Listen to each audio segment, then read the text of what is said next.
Good morning, everyone.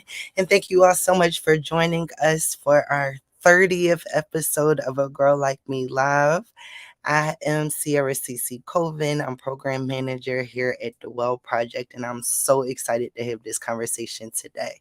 A Girl Like Me Live is a wellness series that the Well Project has been hosting for, say, over 2 years now, where we invite community to come in and speak on different topics that are of importance and relevance. And this one today is just so special to me. It's episode 30, which I can't believe. And just to commemorate, our first episode, which I looked today, was on celebrating the 40th anniversary of HIV and AIDS and long-term survivors. And on that episode, just being able to highlight women from the movement. We had Portia Dees and Aisha Scott and Vicky Lynn and Maria Meha. And just to hear that conversation, and then to be here today, I'm going to just ask that each of you take a moment, introduce yourself, your affiliations, and we could jump right into this.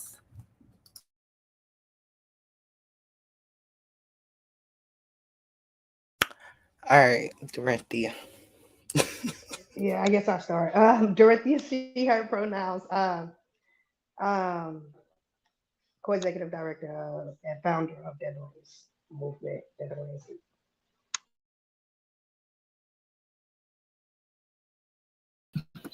Okay, Go I'll ahead. go. Kim Canady. I am a community advisory board member on the Well Project, and I'm also the founder of Conversations with Kim, um, LLC. Yeah.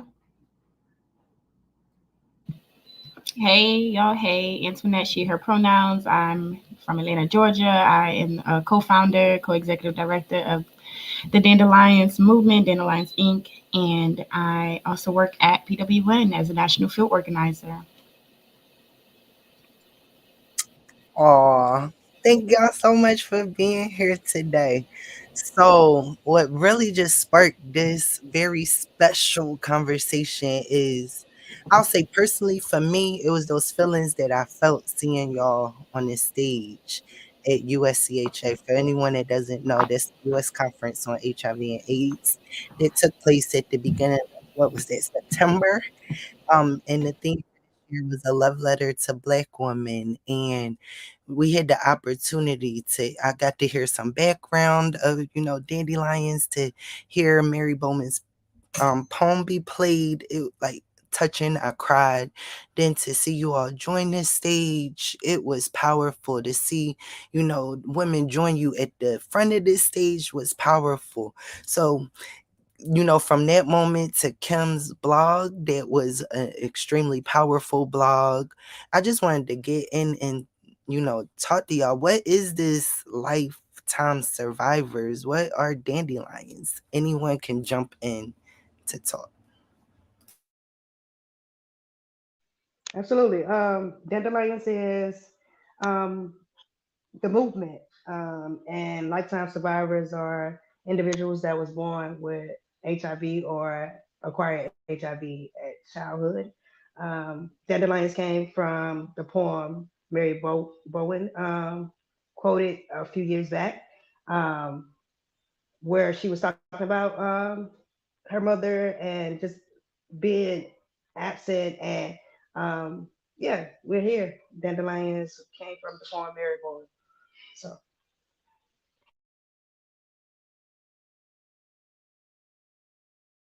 So I guess I'll jump in. It's weird when it's three people and you're trying to figure out who goes first. Um, so yeah, lifetime survivors. It came from last year. We were at USCHA, and it was me and another lifetime survivor. We were presenting on mental health, and basically us lifetime survivors. At that time, we were still using the term verticals or perinatally acquired. We've had so many names. And somebody in the audience was like, I was getting mad about people not recognizing us as long term survivors. This has been, uh, I wouldn't even say a fight, but it's a struggle. We've had it since birth, or at least early childhood. We've had it for so long, but yet trying to get into that space of being recognized as a long term survivor kind of gets ignored because of our age versus how long we've had it. So I was in there and I was getting mad, and I'm like, yeah, because we are long term survivors, but I don't want to just be that. And somebody in the audience said, that's because you've had it for a lifetime. And I'm like, boom, lifetime survivor. And then after that, everybody, it's been a movement where all of us have a word that's by us, for us, and is not just somebody else coming and saying, this is what we're going to call you because this is what fits our narrative. So this is Dandelion Movement Lifetime Survivors is, you can kind of say, the love letter to ourselves of saying that we're taking our own power back. I love that. Antoinette, you have anything to add? 'Cause No, I think they covered it. I loved everything that was said. mm, I love that. I'm all about taking power back and to see y'all come together, together and say, no, this is not what we want to be called. This is not what y'all gonna call us. And to hear people chanting, in the audience, we're still here. Antoinette, you started it off. We're still here. It was electrifying. I could feel it like in my skin because y'all have been here the whole time. I love y'all so much, like because of y'all, I know that I could push on, and thank y'all just for being here. I can't express that enough. Like, what was that impact of USCHA? I'm sitting in the audience. Like, what was it like for y'all to be on that stage and to be standing in front of so many people? I think I can start this time. So I think it was very, very like moving to be on the stage. I'm really spiritual, and I know when energy shifts, and I can sense that there was an energy shift in that room just based on us like taking the stage and like standing in our truths. The way that we were able to share what the Dandelions movement is, what is a lifetime survivor, and also lay out our demands for folks to hear. I feel like that was very impactful for the room. And like you said, the chanting, like that shit had me nervous at first. It was really nerve wracking. But it was powerful. I knew it was powerful the second I seen all my people start walking up to the stage. I knew it was about to be over with. Like, so yeah. Derinthia, what was that like for And I was you? just gonna say, I was want to piggyback off her, man. Um, just to be in the room full of people saying our names and just owning our space. For so long, we haven't had space, and we wasn't given space. If we was given space, we was given just a little bit to satisfy us. But to rename and reclaim ourselves back into that room, and for people to come even once we get off the stage, I think it was impactful in the room, but what was more impactful is after we left the room and people coming up, oh, dandelions, hey, dandelions, hey, dandelions. So the feeling of everybody just embracing us after that moment, yeah, that moment was good, but the moment after even more impactful. Like for people to be like, hold on, we want to know more about y'all. And I gotta be honest, like a lot of spaces that we have been in, we've been doing this. Like it's not that we are here, we've been here, like, and we was just felt like we was forgot about for so long, and just to reclaim that space again, it just felt good for me. And then afterwards, to have people come up to us and be like, dandelions, lifetime survivors, like it just felt good. Like, yeah. I love that. I like that. And Kim, you've been doing this work for a while. Like, Yeah. was what was this stage like? In this stage of your career in life, what did that feel like? Um, it's a lot. It's a lot of different feelings. I've been doing this work since I was about 12.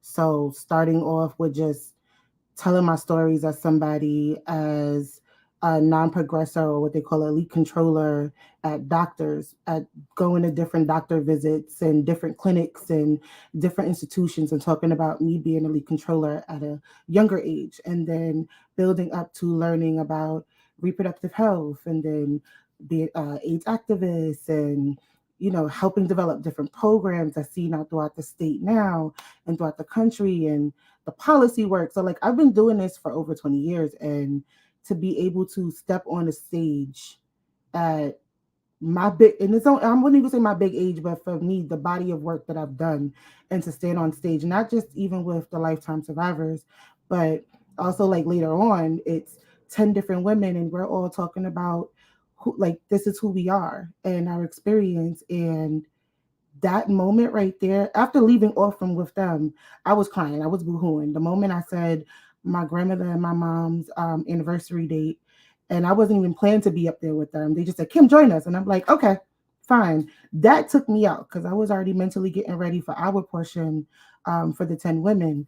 And then I'm filled with emotions because I haven't been in a space with lifetime survivors since I was in my early 20s because a lot of my friends passed away. So to be back in that space and to put myself in a vulnerable situation, I'm telling you now, I've been in therapy twice a week, trying to work through my feelings and trying to work through like my identity of who I am, of, you know, I know this work is impactful and I know I want to continue it, but I need to get in the right mental headspace to continue to do this work because it is so, it can be triggering, but then it can also be rewarding with being with people that are just like you. So it's been a lot of different emotions. Being on that stage and after, just like Derinthia said, it's the after part that you have to process that's been going on. And we're only like a month outside of that conference. I can imagine that it's still like some processing that will, take some time. Oh, thank y'all. It was great. My next, I wanted to ask, like, you mentioned since your early 20s being around other people who were born with HIV. How did y'all find each other now? Like, how are communities built out? How are you finding other lifetime survivors and other dandelions? How can they find you? I would say it's by word of mouth or just being in spaces and meeting people.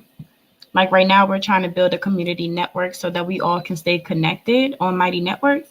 But it's mainly about like, oh, I know somebody else who needs to be here. I know this person who should be here. Like we have videos, like Derinthia said, we've been around, we've been doing this work since the age of 12. Like that's way back. So you got to imagine the different spaces that Kim has already been in, and many other of us, like we have made connections along the way, and we are just doing our part by bringing us all together so that we can actually have our movement, we can actually have our network, we can actually stay in community with each other, communicate amongst each other, so that we don't go through the feelings of feeling like I personally was feeling isolated. I didn't meet my first dandelion, who was Derinthia, until I was 24 years old. So I went 24 years not meeting another person like me. And, imagine like the mental suffering that I went through. So I'm like on 10,000 trying to find every single dandelion that I can and bring us together, because I already know if I've dealt with that isolation, then how many other people in our community deal with that same exact thing. So Wow, 24. Wow. And how did y'all get connected? we met in a program, in a policy program called Youth HIV Policy Advisors. And we was both new to advocacy. We both started the same year. Like this was like brand new for us. We honestly joined the program because we was getting paid for it. I ain't gonna lie. It was a little sun every Saturday. But honestly, like the change that we made by being in the program is impactful. Like now in Georgia, they modernized the HIV criminalization laws. And I strongly say that our cohort in 2018 was the first cohort to ever bring up the modernization of those laws. We actually wrote a policy brief. We actually sat with those policy officials and let them know, like, HIV criminalization law is harmful for us, yet alone harmful for people who are born with HIV, because we ain't never know about this until we sit in spaces like this. Imagine of all the like instances that we have already been in where we did not disclose our status and we could be criminalized. So we made it like our mission to make sure that we push through on our policy priority or whatever it was during that time. And then in that like following year, 2 years after, they decided to modernize the law. We was like, oh, don't say it ain't so because we know it's so. But yeah. I wanted to piggyback. Yes, absolutely. That was impactful. Like, and the coins that we was making was nothing. Like the work that we put into it, it was more impactful. Like the coins was like, yeah. Let me go buy me a bag of chips. Let me go buy a bag of chips. But see, just But the showing work, up, doing the yeah. work, regardless of what your motivation was, led y'all to each other. And to watch this just blossom is phenomenal. I wanted to bring some light to the comments right now. I've been seeing them flash across the screen. Grizel said that when people talk about isolation, it is nothing compared to the experiences of lifetime survivors. The story of isolation is so common among our community and it is heartbreaking. Y'all just touched on it. Um, Bridget, she had a question. She said, I have to say that having been around each of you, the power and presence that all of you have is dope. How has HIV influenced your confidence and sense of self?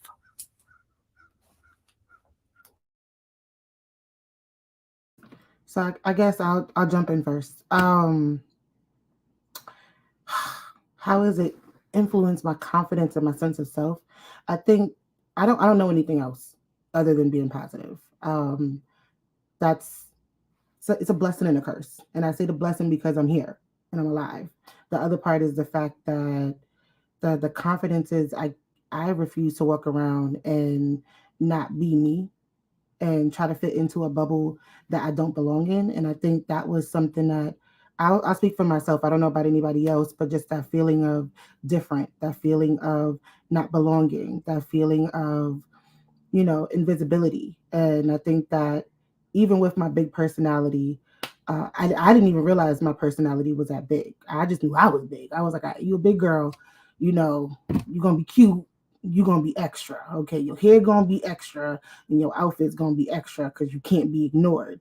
And I didn't realize that was I realized that later that my personality comes out through my self of expression.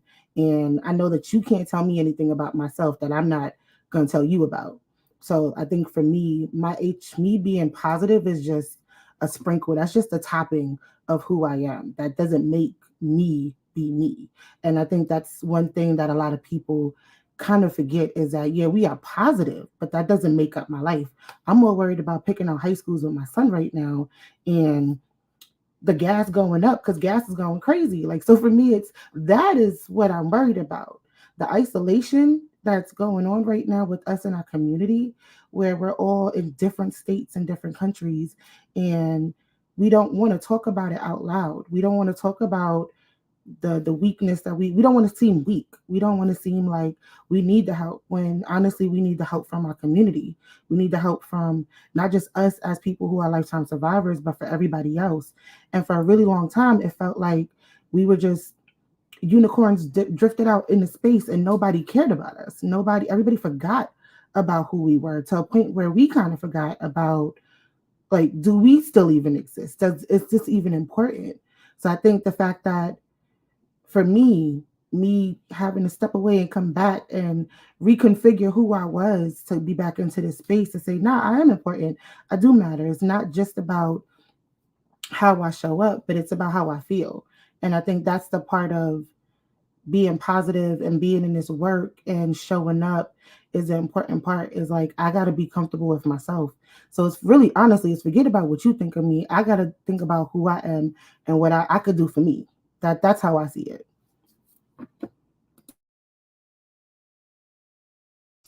Oh, this conversation is life. Thank y'all for always showing up and sharing your voices. Love y'all, says Marissa. I love this community so much. Yes, so popping. Yes, so popping. I don't want to get mushy. Anybody got something to say? All right. So I want to go back to the questions because over here at the Well Project, how we be moving sometimes all the time is this is never a by yourself moment, like the never a by yourself movement. So gaining the input and suggestions from our community advisory board to lead the conversation that we're having today, I'm going to go over to our questions that have been asked. Lynette, I'm so blessed to witness this movement. I love y'all. um so some of the questions that came from our community advisory board for today's A Girl Like Me Live is, how do you all personally navigate survivor's guilt and navigate trauma bonding? That's a heavy question. If you want to move on, we can move on. So I'll jump in first. Uh, What was the question again? I remember trauma bonding, and what was the other question? survivor's guilt. Survivor's guilt. Okay. Um, so many people know that I think I've spoke about it on the main stage. I've spoken on it in different spaces. I think I was told by different people I don't share my story because it's people know me, but they don't know me of the experiences that I went through because I have a unique part of history from before. And I say before, like early on with HIV. And I've because early on HIV, a lot of us who are still alive, we don't talk about it because I wouldn't say it's beautiful now, but compared to where it was to where we are now, it's a different mindset. Um, Survivor's guilt was something that I still struggle with, where I said it at an event that Masanya was throwing, Masanya Trailer, her Flourish her event.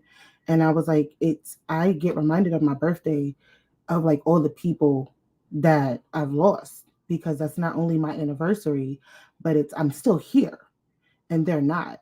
And even with showing up in this space where you got 4 HIV positive women, I literally get scared on, are y'all gonna be here in a year? Am I gonna be here in 2 years? What does that look like?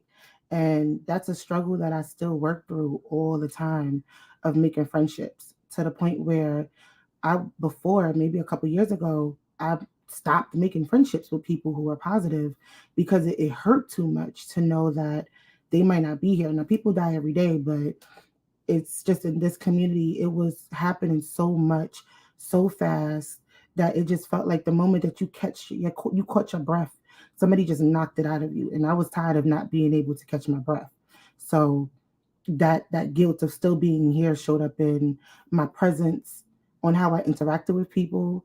I was angry, not just with the people in the community, but people with my friends that's outside of this community, my family, and got mad. I would be mad. I'd be pissed off all the time of like, why?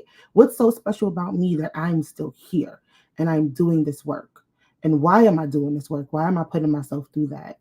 um, and then purposely trying not to link with other people who are positive because I didn't want that trauma bonding moment. I didn't want to say, this is what my struggle is and this is what your struggle is. Let's talk about something else. So, like, now I consciously make a decision to not talk about not just our experiences of living with HIV, but also let's talk about our kids. Let's talk about, what work look like. What you doing? You hanging out? Where you going? Where can I join? Because that part is the pleasure part of life is the part that we don't experience or feel like we have the access to experience is just pleasure because everything else is just trauma and sorrow. Can I add just a little of, like she said, like um, I personally, um, I want to talk about the survival thing. Overall, I have lost two people due to HIV, right? But as friends. But my survival thing is my parents. Like for years, I thought I wouldn't make it past a certain age because my mom died at a young age, right? So for me to get past that age, I became more aware that HIV wasn't going to kill me. Either I was going to let myself go or allow HIV to destroy me, or I was going to stand up. And I think that's where my survival came in. I don't do the survivor guilt thing. I think I did that in my younger years, and I finally recognize that it's a little bit different now that HIV has not impacted me as much now than it did when I was younger. And the trauma bonding, I got to say, I enjoy my community, but I didn't reach community until I was 27. So honestly, I couldn't trauma bond with nobody. So that's my experience.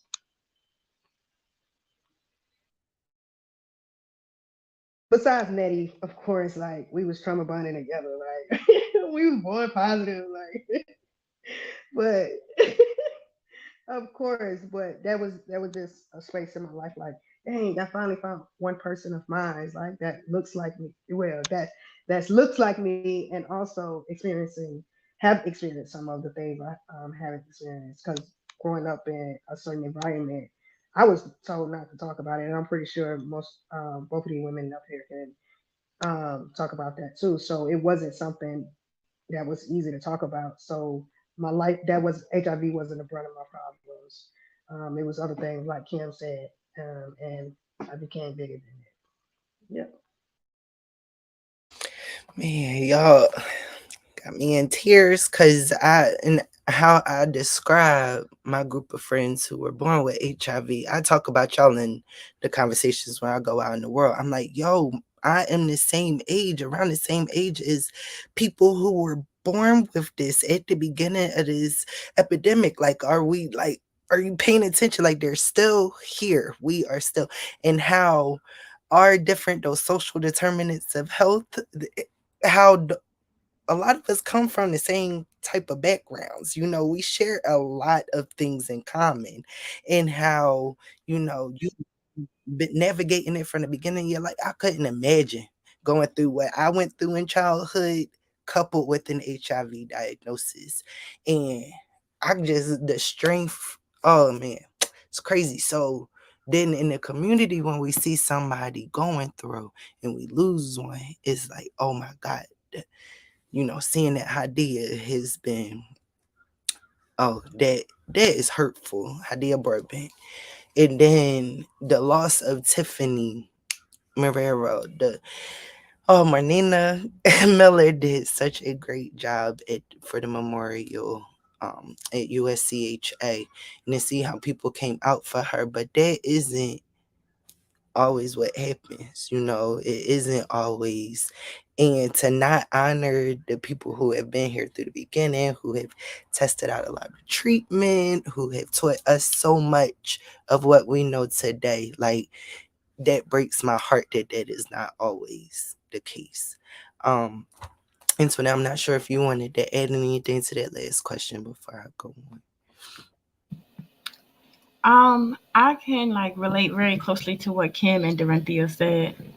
Other than the fact that I don't think we trauma bonded, because we have like made a conscious effort in healing ourselves, and we've been able to connect on a much deeper level in our healing than in our trauma. In our trauma, we were. I don't believe that me and Dee were as close as we are today, because we were going through our trauma separately and then coming together, but it wasn't as close as we are in our healing journey.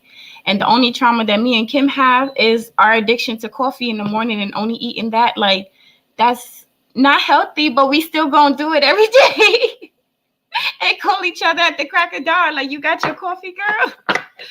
So I'm just like, I stand 10 toes down. I'm a healer, I'm healed, and I'm healing. So I believe all three of those things can work in conjunction with each other. I used to strongly believe that I was gonna, like, I used to have a real bad fear of death, and and death was like going to be knocking at my door anytime soon.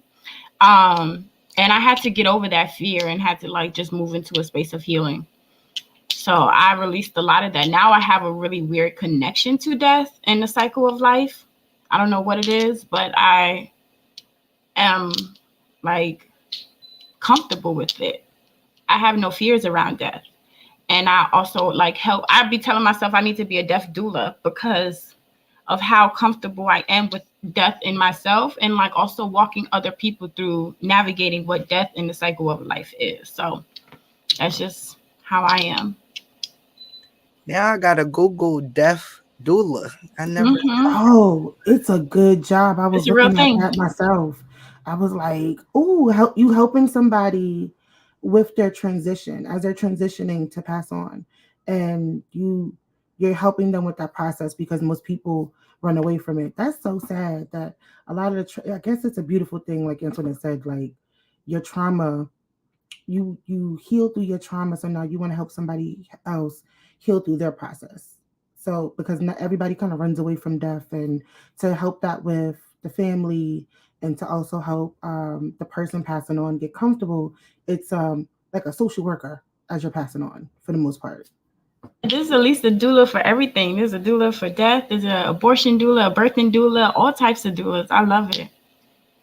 But when I heard about the death doula, I was like, that totally makes sense because I think Derinthia is probably the best witness that I have. But like, they're like, girl, like, why aren't you freaking out, like emotional, like I am? And I'm like, I know the cycle of life. Like, I know after this, there's so much peace that comes after this. I know with being here in the physical form, there's so much hell and hot water that we have to go through and walk through. So I dream peace, like, and I'm comfortable with that. And I'm comfortable with knowing where my ancestors are and how they are living such a peaceful life. Like, I can go on and on, but I'm gonna just stay on topic. I love this. Krista said, "Woo, the wisdom on this panel. So grateful for you to share your experiences today and for so many years." I echoed it. Aisha said, "Girl, me, I was so afraid to turn 27. I can't.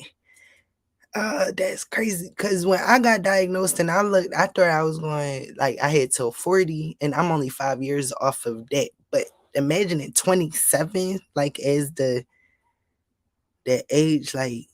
Yo, that's crazy. Like, and you can't. I can watch someone like my young sister now. She's in her mid 20s. Like, imagining that you thinking that life is going to end at that point. I can't fathom that. And y'all still here. I'm so grateful. Thank y'all for being here with us today. I Quentin, he says every birthday is eggshells for him. Oh man. I was going to move on to another question about why do youth today, like, that what do youth need today that are growing up without a cure or still living with HIV? So I guess maybe I would pose that as, what would you tell your younger self, or without this cure, what things would you say to your younger self?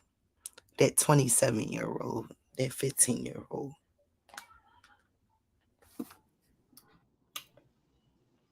Well, I can start. I would have told myself that I was gonna make it past 27. Like Aisha said, like my mom died at 28. So for years and years, like I told myself I was gonna get to 28, prepare myself to transition on. I would have told myself too. Also, HIV is not your identity because of so long it was quiet in my household. So it was just like, damn, I got HIV, but I can't talk about it, and I'm afraid to talk about it because I may lose people. So I would have told myself like, girl, you're gonna lose a couple people too along this route. Like, but you got to be okay with that, and be comfortable with who you are and who you're gonna become. Um, and make sure you know that everybody ain't gonna like you. Some people are. Like I would have told myself that as well. But yeah,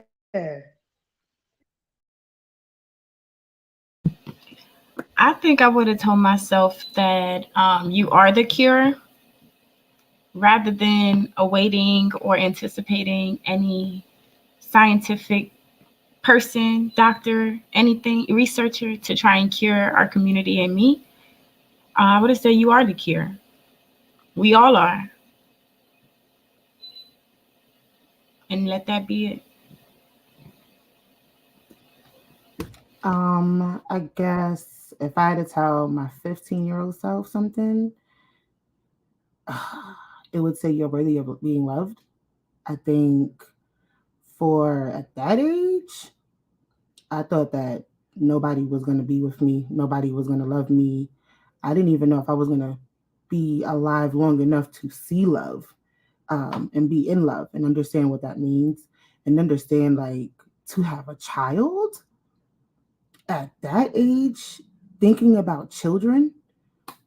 I didn't think that would ever be possible, like to see that now. And I don't think people fully understand what that means at that time. Like at that time, and I say that time in the early 2000s, late 1990s, where you might hear people say it, but it really was Russian roulette. It wasn't as nice and soft out and ironed out. And it's not even ironed out now. It's still rough, but it was rough back then. So my 15-year-old self is, you're gonna find somebody and he gonna love you, and you're gonna question it, and you're gonna question yourself. You're gonna question him, and you're gonna question the existence of why. But don't do that. Like, just know that it's real. And I think that's the part that a lot of us go through is, why would you want to be with somebody who's positive? Like, do you understand what this means? And convincing myself or convincing him while I'm pushing him away. And I think I spent a lot of my relationship pushing my husband before he was my husband away. Um, and while I accepted myself. And then I think that was the rough part, is that he was through the journey, because we've been together since we were 16. So 15, that's right on time, girl. Just breathe. It's okay. And just like Antoinette said about we are the cure, I yeah, that's all I gotta say. I'm gonna just leave it like that. I'm not even gonna touch that. Y'all making me emotional. Can One thing somebody I put want on to add though, mascara? because even with you asking this question, I thought about the question that Bridget put in the chat, and like the confidence, and how like it's great to see how much confidence we exude now that we are like living in our self-worth and our self-love. But it took a lot for us to even get to this point, like to not agree with the world and not agree that we are the stigma, that we are nasty, or we are not worthy of life. And like for me, when that question was asked, I immediately thought about a poem that I wrote called "I'm Solar Baby." And I say in the poem, like, um I pulled it up as soon as y'all said that, but I said, "This righteous fitness queen, finest, thick spirited, headstrong highness, black girl magic, so join the majesty." Like, it took a lot for me to get to this point. It wasn't overnight. It took a lot. And I had to sit in my trauma and my shit and really look in the mirror and be like, who the fuck are you talking to? Like, why are you talking to yourself this way? Why are you thinking about yourself this way? So to be where I'm at now, and to even see my beautiful black, brilliant, amazing queens, and like on this call and see where y'all are, and like, it's just beautiful. It's honestly beautiful. And I receive y'all the same way y'all are receiving me. Hey, see, Oh, let me just add one. I think one major thing is God. I think we all forgot to mention Him in this space. Every last one of us is. That's why we're here in this space. But I'm done. amen. I appreciate it. Um, Krista, I saw the comment just flash about, would you be able to uplift some of or all of the demands that were read at USCHA, especially for those who are not in the room?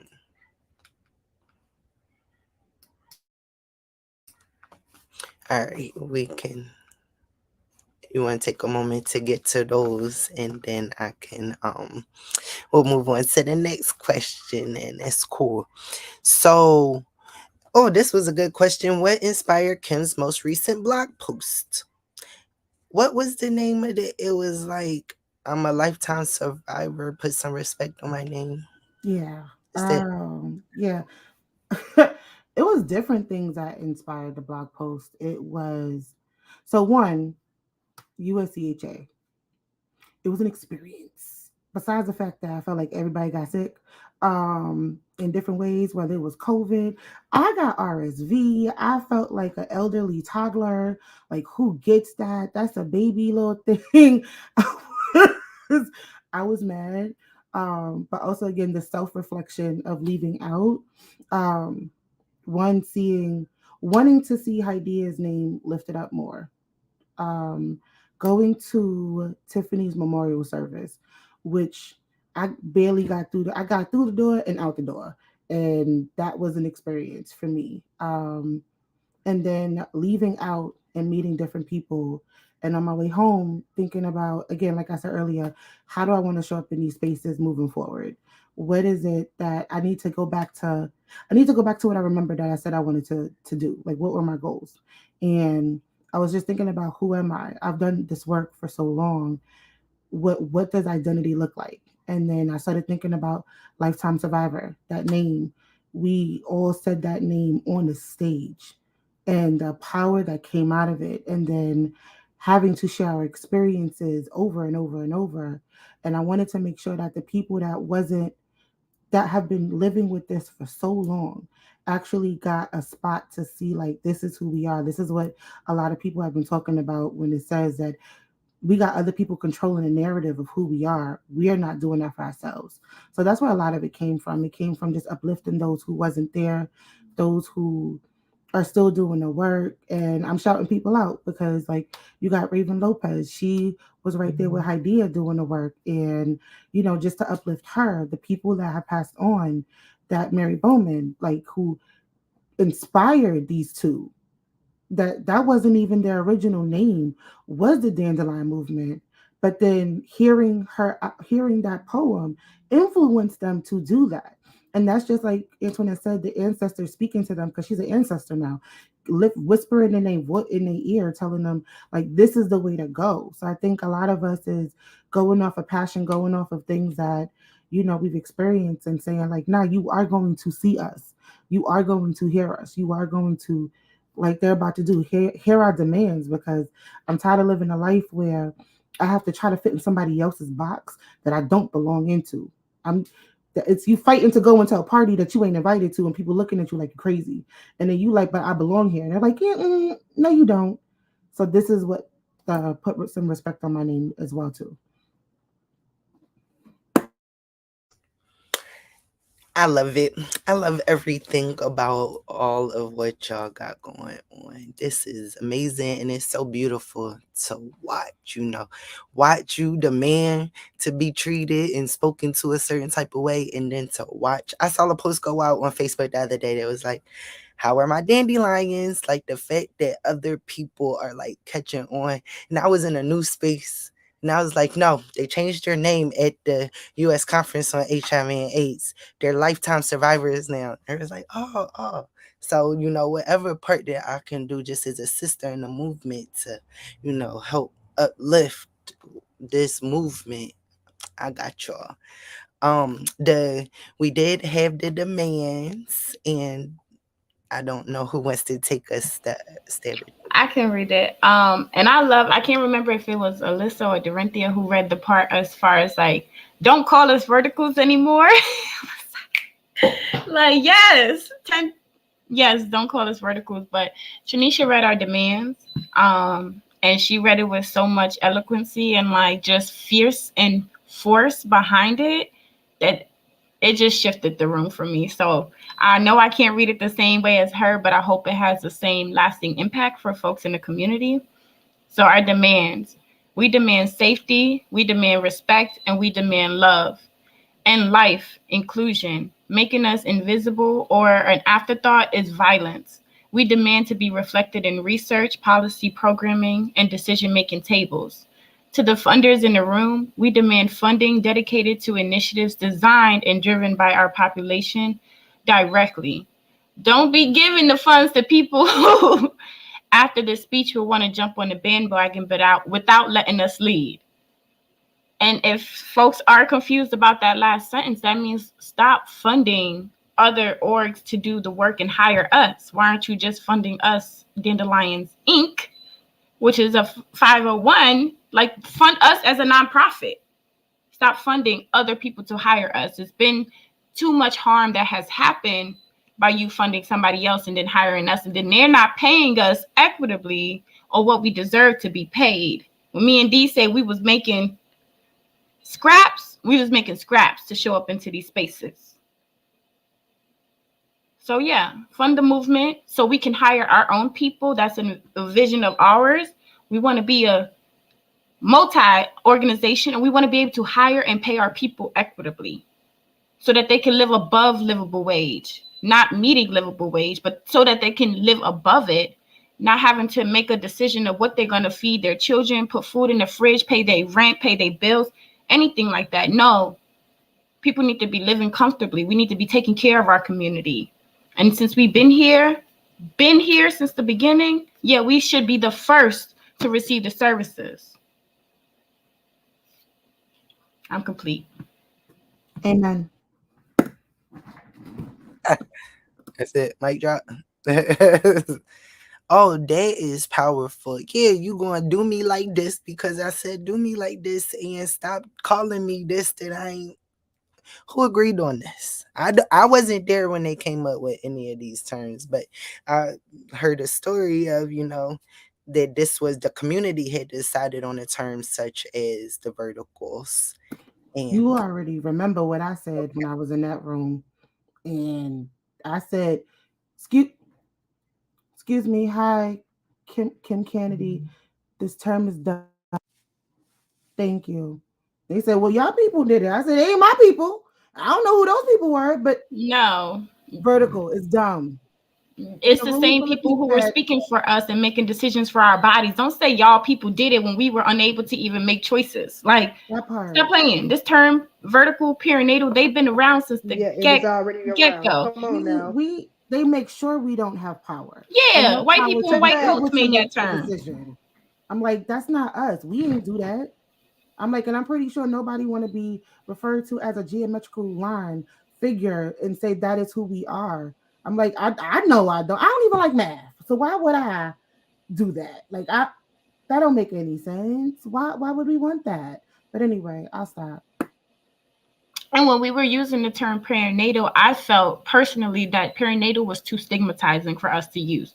Now, we're not saying that people are not still using these terms. They are. It's do what you want to do, but it's stigmatizing to take ownership of a term that we did not, one, create and name ourselves, and then two, perinatal, we are stigmatizing not only ourselves but our parents, our mothers. Like, how dare we stigmatize them even more for a choice that they did not choose to make? Like, people don't really be thinking about this until we address it, and it's like,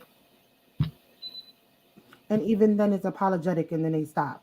Then they mm-hmm. stop for that moment, and then the moment that we leave out the room, then they call us whatever they want to call us for their comfortability. It's like when we show up in spaces and we have hard names, whether it's our first or last name, they will not take the time to try to understand how do you say, I got named Candy, Canada. It's a Y. You can see it. Canady, Kennedy. And it's like, no, Canady. And it's like, that's too difficult. And I don't even have a difficult last name. But then yet you will call me whatever you feel like it. But then when I stand up and say, this is how you say my name, it's like offensive because I'm sticking up for myself. This is what we're talking about. It's that whole, this is who we are, respect us. This is what we're telling you. Respect our choice, respect our decision, and move on with that. Just like how we have to move on with chicken wings being $20 at one point, you have to now go with the fact that this is who we are and this is what we want to be called. Gas is now $8 in California. That's disrespectful. But people ain't got no choice if they gotta go to work. I know y'all tired of my analogies. I'm just saying, respect us. Give us it's what we And want. also, you mind me if for I me. just say this, You sis? got it.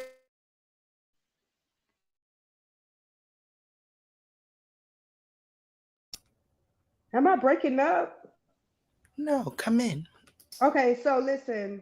Basically, they saying stop sympathizing and empathize with us by giving us some coins. That's it. I thought Dee was gonna hit us with, yeah, my name is Derinthia, because that's what she Yeah, always. I am tired of that too. It's Derinthia, not Derenthia. It's Derinthia. Derinthia. Right. I hope y'all got that. I really I was hope. gonna I was gonna say, can we go back to the coins because I'm really getting tired of people paying us $100 in a mug and say thank you for doing the service when we have to literally, and that's all positive people. A lot of us have to get into a space that we are not in on a regular day basis to then tell a part of our soul, whether it is a story, whether it is a moment that we have to go through that we Mm. normally are not thinking of, and we are not getting paid adequately for that. And then you want us to just be okay with that when we still have to pay our extreme amount of rent and live because a majority of us have children to survive and we can't do that. And just like you said, figure out what you're going to give your children. It's figure out if I can give my children food or if I can even eat. Because that's been a time where it's like, we're going to go on this food pantry line and we're going to get this chicken. They're giving out that free turkey and ham, and we're going to Okay. feed that because that's going to be good Thanksgiving. And that is a thing that people don't talk about, people don't express. And then they look at you like you are ungrateful because you're saying this is not enough or pay me to be on the stage. People who had me on the stage and didn't pay me. But Yes. anyway, I'm not going to say any more of that because shit got paid. Wow. Okay. That food pantry line really hit hard because out here in Georgia, they have an organization called the Grocery Spot, and they give away great groceries, great groceries. But that line be wrapped around the corner, and I was like, damn, I will really go and stand on that line, like if I don't have my toddler with me, because I can't stand on a line that's going to take me about 2.5 hours to get through with a toddler. But if only we lived in a just world where, this isn't our realities. But I'm going to find me a day to go stand on that line, though. Nah, that's real talk. That's real Go talk. Because find them groceries are top tier. Like, they're not giving scraps or, like, make something with this. Because, y'all know how food pantries be. They be giving y'all the damn near about to be expired type of stuff. Or expired by a couple days It's already. just a couple. The bread be hella expired, and I be like, now y'all know. Now y'all know this got a little bit of mold on it, but we just supposed to cut around it, and But we be you know, all right. like, what even sense does that make? That would go down a whole nother route. But someone with an immune system that is compromised now, I'm eating compromised food because I don't have the resources to secure, food that maybe is not. How old is milk and bread supposed to get? Like I just don't want to. Okay. so, so So it's like for me, that's where a lot of my passion comes from because I know I'm not the only one that's going through it. Like we all going through inflation, we all going through Facts. hard times. But if there's not anybody fighting for equity, fighting for justice, fighting for our rights, then we're just gonna fall wayside. We have for 30 plus years. 30, the epidemic is 40 years long. 35, some of us are 40, 45. Like we've been here. We've been Yes. falling wayside. Y'all have not been thinking about us. Don't say that you have. Y'all have not. We've been y'all babies. So it's like keep them babies over there. Put them in a playpen while we handle this over here. But it's not that. It's our time. We're grown now. I know I'm this, through. right? I love everything that has been said today. Snapping fingers, everything. You all have really touched me, and I know that the audience, you've seen the comments, they've just been uplifting and agreeing and pouring love into. I'm so grateful for y'all today. As we, come into our last few minutes on this live stream, although the conversation will never end. I want to ask if you all could just answer, why is it so important to prioritize those born positive and the babies that are still being born positive? And I think Antoinette, Derinthia, you can use this as an opportunity to plug your interests for. Mm. Yeah, I'm gonna go. Is that cool? Um, I love that you said the babies that are still being born positive. Because one day the beautiful black, brown, voluptuous, gorgeous women that you see on this call, we're not gonna be here. We're going to sit our happy ass down on somebody's rocking chair on the porch. Like, we're not going to have the strength in us. We barely got the strength now because of how long we've been living with this virus, but we are making sure that we still do show up. Um, there's still going to be people coming up underneath us, being born today. Like, even more isolation, even more self stigma, even more self hate, even more mental health issues. Like, there's still a generation that's coming up, Gen Zs, and many, many more beyond that. So it's important that the foundation and the work that we are doing today will benefit them in the future. Like, I feel like we've all made that very clear in the forum. That's the whole reason and our mission behind Dandelions is not just so that, we can serve, we can finally have a movement for our community now, but it's like, no, there's younger kids younger than us. Like, we want to develop programs for youth, for adolescents, for children, for babies. Like, we want to have these conversations with them. We want to have a peer-to-peer relationship like we should have with our younger generation. We should be the one mentoring them on how to navigate their diagnosis. So there's so much more to come. Like, there's so much more to live. There's so much more beyond this. And I guarantee even when that generation come up, there HIV may not even be a factor. It will be a part of it, but it's going to be other things in their lives that they're going to need help navigating and not know how to do it because of their HIV diagnosis. I'm complete with that. And I think she said something about our interest form. Yes, we have an interest form out for the Dandelions movement. So hopefully, CC can post that for everyone to be able to get. And you guys can follow us on DDLS on Instagram, Dandelions Movement on Facebook. Twitter, TikTok. Come on Oh now. yeah, Twitter, TikTok. Yeah, my bad. YouTube too. Yeah, my And Right. soon our website will be up and running. And yeah, and our GoFundMe will go live. yeah. Yay. And Kim, you have anything to close us out with? Pay me. No. No, no, no, but just honestly, remember who we are. Get these programs out, build these camps, build these support groups, build these retreats. Give us the forget build. Give us the money for Yes. us to be able to build these retreats. Give us the money for us to be able to get these camps. And not even just camps solely for people who are living with HIV, but those who are living with HIV like us, who are born with it, to run these facilities, to run this programming, to tell so we can be the ones that is in power. Move, how about people step aside from their positions that they've been sitting on for 20, 30 years, move over and hire one of us or all of us to take that spot. Stop looking at us for what we look like and think, or our age, and think that we do are not adequate for these positions. No, put us in power. We know what we're talking about because you're stealing our intellectual properties anyway. So just put us there and pay us there adequately. I think for me, and I keep saying pay, pay, pay, but I can't survive and go outside and do anything without money. I can't barter my shoes that for some tissue. So we got to have the confidence in ourselves for us to mobilize. But just like they said earlier, babies are still being born. I'm not going to be doing this work. I promise you. In another 20 years, I'm gonna be on somebody's tropical island, walking around with some sand that I do not like, with the wind blowing in my hair, with some type of tequila sunrise tropical drink in my hand, enjoying the life that I got.